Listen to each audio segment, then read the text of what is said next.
اس حالت میں نہیں دیکھ سکتا۔ ایک مرتبہ حسین کے اصرار سے عباس جب باپ کے سرانے میں پہنچے تو باپ نے مسجدیں شروع کی۔ بیٹے حسن، میرے باپ تم میرے بیٹوں کا خیال رکھنا۔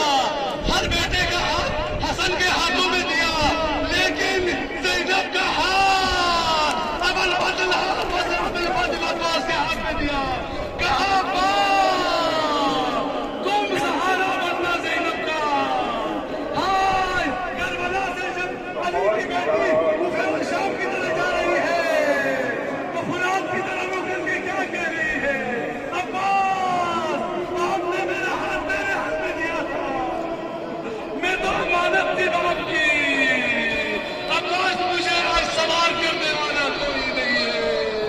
عباس، مجھے دشمنوں کے درگے میں تک و تنہا چھوڑ کے کہاں چلے گئے عباس؟ عباس کے سر کے بارے میں کہا گیا ہے، موقع نیزے میں عباس کا سر کبھی نہیں ٹکا، اس لیے کہ عباس زینب کے سر کو بدون چادر نہیں دیکھ سکتا تھا۔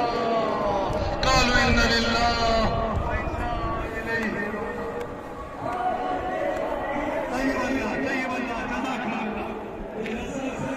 مولا کوئی جو نہ دے سوائے کہ میں شبیر رکھے۔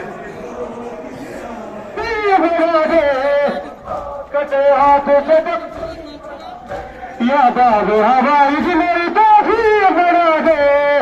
جزاک اللہ، جزاک اللہ، جزاک اللہ۔